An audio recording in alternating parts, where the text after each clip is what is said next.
Russia has said that it intercepted 2 US military jets over the Baltic Sea. Moscow added that it prevented the jets from violating the state border. A Pentagon spokesperson has said that the B-1 bombers were taking part in a long-planned exercise in Europe. Over a week ago, Russia said it intercepted a German and a French aircraft attempting to violate its airspace. A court in Russia has extended the arrest of American reporter Evan Gershkovich.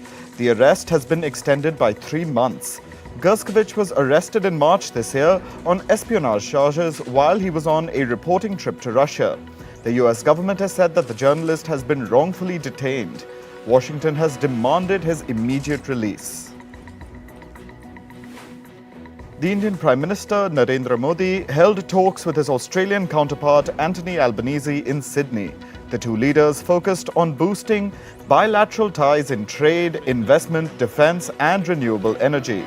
The meeting was also attended by India's External Affairs Minister S. Jaishankar and National Security Advisor Ajit Doval. Earlier, the Indian Prime Minister was given a ceremonial guard of honour. Pakistan's former Prime Minister Imran Khan has suffered a major blow. His close aide and a former minister, Shireen Mazari, resigned from Khan's Pakistan Tehreek-e-Insaf party. Mazari also condemned the actions of PTI supporters who attacked sensitive defence installations across Pakistan on May 9th. Mazari served as the Minister for Human Rights from 2018 to 2022 when Imran Khan was Prime Minister.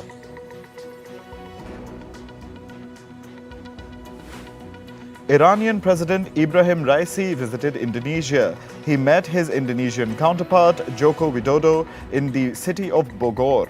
The 2-day visit comes as Indonesia aims to speed up its post-pandemic economic recovery by increasing exports. Widodo said that he and Raisi discussed expanding export opportunities in West Asia. The visit is expected to deepen Iran's ties with Indonesia. Florida Governor Ron DeSantis is planning to announce his 2024 presidential campaign today. This is according to sources familiar with the matter. He's likely to make the announcement during a live audio conversation on Twitter with Elon Musk. DeSantis will be going up against former US President Donald Trump to become the Republican Party's presidential candidate. Giving them things like puberty blockers and doing. Meanwhile, Donald Trump will face a criminal trial in New York on March 25th, 2024. The criminal trial will be held at a time when Trump's presidential campaign will be in full swing. Trump is charged with falsifying business records to conceal a hush money payment to an adult film star. The trial will take place when Trump, who's the leading Republican candidate for the 2024 presidential election, will be traveling across the US to garner support. Bolivian lawmakers from the ruling and opposition parties engaged in a brawl in parliament. They hit, kicked and pushed each other during Interior Minister Eduardo del Castillo's presentation. Initially, the opposition showed banners during Castillo's speech. In response, ruling party lawmakers tried to remove the banners, which led to the brawl.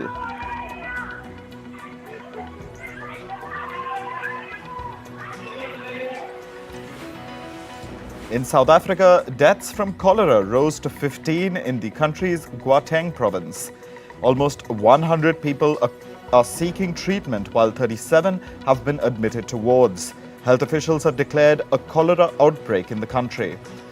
South Africans blame the government for failing to provide clean drinking water. The World Health Organization has warned the world to prepare for future pandemics. WHO Chief Dr. Tedros said that countries must prepare for viruses that could be deadlier than COVID-19. He added that the threat from other deadlier pathogens remains. This comes after the WHO declared that COVID-19 was no longer a health emergency. Raging wildfires in Canada's Alberta province have burned through over 1 million hectares of land. Almost 3,000 firefighters from the US and Canada have been battling the flames. Meanwhile, Australia and New Zealand have pledged to send their firefighters to aid the ongoing efforts. Residents of the US territory of Guam are bracing for the landfall of Typhoon Mawar. Meteorologists have categorized Mawar as a super typhoon with winds crossing 240 kilometers per hour. They predict that the typhoon will be one of the most brutal storms to hit the region in decades. Meanwhile, American forces based on the island have sent their ships away as they brace for Mawar's impact.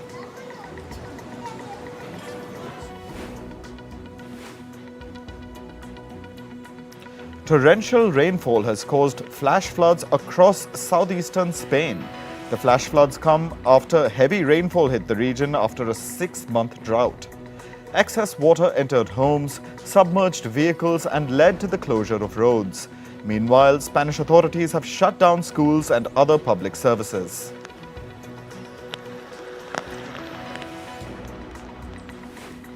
France has imposed a ban on short-haul domestic flights. This comes as the country aims to cut down on its carbon emissions. The ban prohibits flights between cities which can be reached via train in 2.5 hours. It affects flights from Paris to other major cities like Nantes and Lyon. However, climate advocates say that the ban does not go far enough.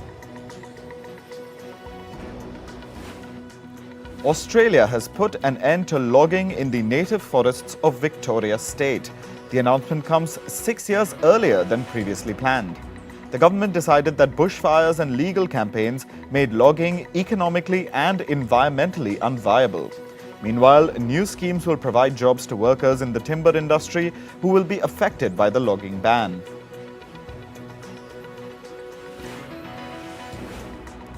Protesters tried to storm the stage at energy giant Shell's annual shareholder meet in London. Shell chairman Andrew Mackenzie was unable to start the meet as protesters shouted slogans while making a dash for the podium. At one point, dozens of security officials formed a human chain on the stage to guard Shell's executives. After being thrown out of the venue, the protesters gathered at the gates while shouting, "Go to hell, Shell." Over 100 protesters sat on the tarmac at the Geneva airport. This was during Europe's flagship business jet event on Tuesday. Climate activists demanded a ban on private jets over their climate impact. They took up the issue of high carbon emissions per person associated with private jets. Meanwhile, the jet industry said it would bring innovations to make flying more efficient. Researchers have found that climate-related disruptions pose a risk to water and energy supplies in 16 Asian countries. They warned that at least 10 Himalayan rivers face the risk of drought. This would disrupt the lives of over 1 billion people who are dependent on the river water. Additionally, drying rivers would lower hydroelectric power production, affecting energy supplies. The World Bank will seek funds from its member nations to fight climate change. It's seeking donations for its climate crisis facility. The facility caters to climate events that impact some of the world's poorest countries. The climate crisis facility's reserves have been depleted by the COVID-19 pandemic. Finance services company JPMorgan has agreed to spend more than $200 million on carbon-removing technologies. It signed a 9-year agreement with Swiss technology company Climeworks. The money is to remove 25,000 tons of carbon dioxide from the air. In April, JPMorgan signed a deal with US-based Charm Industrials to remove over 28,000 tons of carbon dioxide over a span of 5 years. The White House has said that China's recent ban on US chipmaker Micron is not based on facts. China has said it's banning Micron over national security concerns. Banning Micron is China's first major move against a US chipmaker. It comes at a time when tensions are rising between the US and China over semiconductor dominance. There's a growing backlash in the US against China's decision to ban American chip giant Micron. In the latest, a US lawmaker has said that the US Commerce Department should put trade curbs on Chinese chipmaker Changxin Memory Technologies, or CXMT. CXMT is China's leading producer of DRAM memory chips. South Korea has asked the US to review its criteria for new semiconductor subsidies. South Korea is a leading chipmaker. It has asked Washington to review the rule that prevents recipients of US funding from building new facilities beyond 5% of existing capacity. In March, the US had proposed the CHIPS Act. Under the new rules, the US aimed to prevent China and other countries from tapping funds worth $52 billion earmarked for semiconductor manufacturing. Meta is selling Giphy to the online stock photo marketplace Shutterstock for $53 million. Facebook's parent firm will bear a significant loss on this deal. It bought Giphy for $315 million in 2020. The deal is expected to close in June. Shutterstock's shares rose nearly 2% on Tuesday morning amid the announcement. Billionaire Richard Branson's Virgin Orbit is closing for good. This comes as its main assets got auctioned for over $36 million. A California-based startup, Rocket Lab, has bought Virgin Orbit's rocket factory and equipment for over $16 million. Virgin Orbit will cease operations permanently just months after filing for bankruptcy. American retail giant Target is pulling some of its Pride collection products from its stores after facing customer backlash. The company has said that it's taking action to protect employee safety. Target had rolled out its Pride collection at the start of May. The retail giant has been celebrating Pride Month for more than a decade now. However, there have been recent incidents of confrontation between employees and customers over the Pride collection.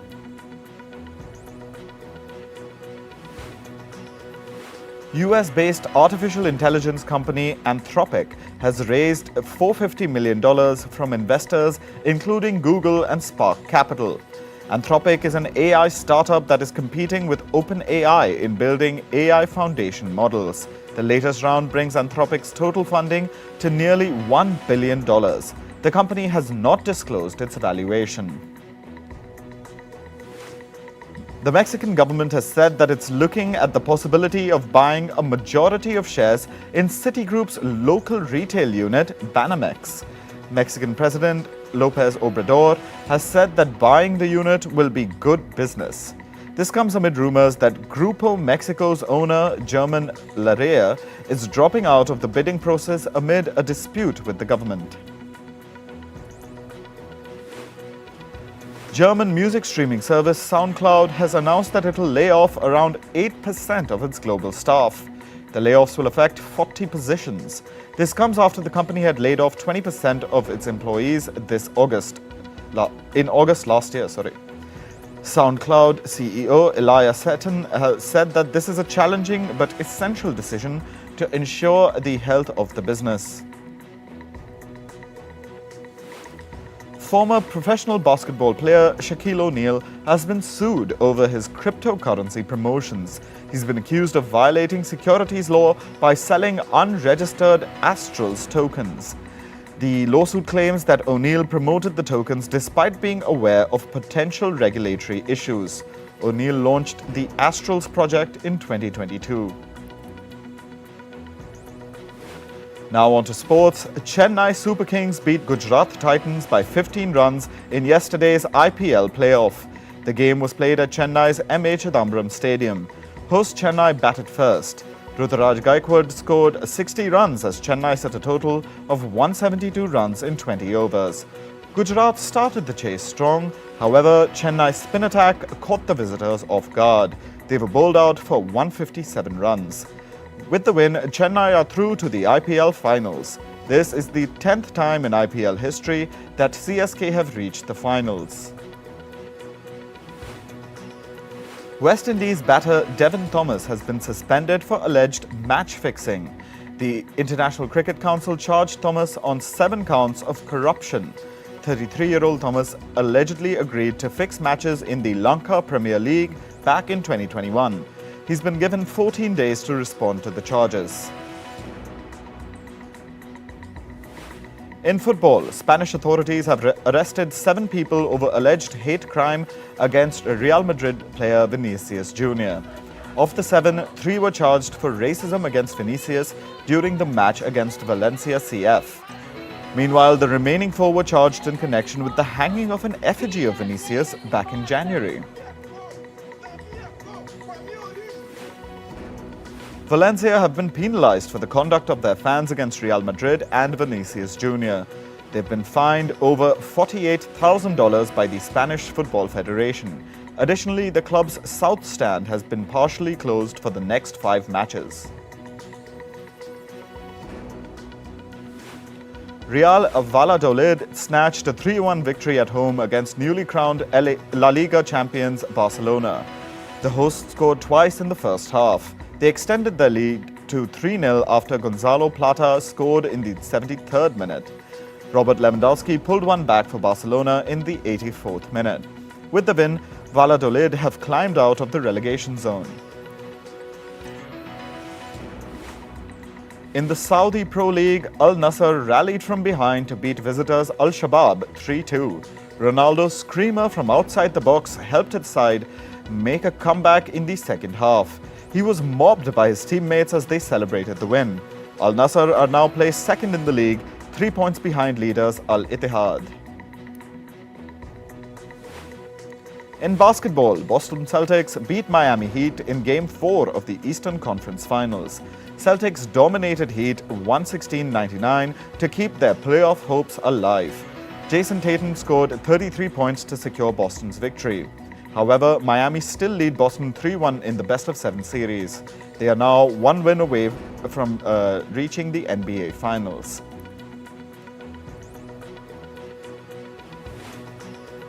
India's table tennis star Manika Batra advanced in the ongoing World Championships in Dublin, Ireland. Batra beat her Singaporean opponent to reach the women's round of 32. With the win, she's now the best performer from India in the singles category at this year's championships. Indian tennis veteran Rohan Bopanna has climbed back into the top 10 doubles rankings. 43-year-old Bopanna is now ranked 9th. He began this year's season placed 19th and jumped 10 spots after winning the ATP 1000 Masters in March. Bopanna has returned to the top 10 rankings after a gap of 7 years. The World Athletics Body will introduce new short track competitions this year. They're intended to replace indoor races, particularly the 200 meters event. The change is being made to accommodate hybrid venues in cities that have a shortage of indoor spaces. The move will allow temporary track races to be officially recognized for awards and rankings. Now, moving on to entertainment, Robert De Niro's Tribeca Enterprises is set to release the 30th anniversary restored edition of A Bronx Tale. The 1993 film was the directorial debut for the actor. The restored version will include exclusive interviews with De Niro. It'll be available on Blu-ray, streaming services, and video-on-demand platforms from the 12th of September. Actor Eva Longoria has called out Hollywood over the lack of opportunities for female talent. She spoke about the inequality in Hollywood at the Caring Women in Motion talk at the Cannes Film Festival. The Latino actor says that a white male can direct a $200 million film, fail, and then still get another chance. Longoria is making her directorial debut with the film Flamin' Hot. The film will release on the 9th of June. Actor Adam Driver is set to flag off the motorsport event Indianapolis 500. He will wave the green flag for the 107th edition of the event on the 28th of May. Other celebrity attendees at the event this year include singer Jewel and actor Stephanie Beatrice. Saudi Arabia's ITRA Film Productions has launched a fund for international filmmakers. The fund will help filmmakers shoot fully financed movies in the kingdom. Local talent and crews will also benefit from these cross-cultural projects. The fund will finance up to 5 films annually. The deadline for ITRA's open call for film proposals is the 4th of August. streaming platform Netflix has begun its crackdown on illicit password sharing in the US. Users will have to pay an extra $7.99 per month to add another user to their account. The new policy applies to those who share their logins with friends and family outside their household. Moreover, Netflix will start blocking users with unauthorized access. K-pop band New Jeans has been named among the 2023 Next Generation Leaders by Time magazine. The all-girl group released their debut album in August 2022. The band became the fastest Korean act ever to hit 1 billion Spotify streams. This was within just 219 days of their debut. In August, they will become the first K-pop girl group to perform at the music festival Lollapalooza. The MTV Video Music Awards, or VMAs, are set to return to New Jersey. This is for the second consecutive year. The 40th edition of the show will take place on the 12th of September. It'll be telecast live in over 150 countries. Music festival Global Citizen has set Paris as the venue for this year's concert. Singers Billie Eilish, Jon Batiste, and Lenny Kravitz will feature in the lineup. The concert will be live streamed on the 22nd of June. The aim of the festival this year is to press governments and the World Bank to act upon climate change. The date and venue for the concert were chosen to coincide with the Summit for a New Global Financial Pact. The season 23 winner of music talent show The Voice has been announced. 19-year-old Gina Miles was crowned the winner. During the show, she was coached by Niall Horan. The season also saw veteran coach Blake Shelton leave the show after a 12-year run. Rapper Ice Cube is the latest celebrity to voice concerns over AI-generated music. He has called AI demonic and said that he doesn't want to hear AI-generated songs. He added that he would sue anyone who makes anything AI-generated featuring his voice. Earlier, music producer Pete Rock and singer Sting had warned against the influence of AI on music.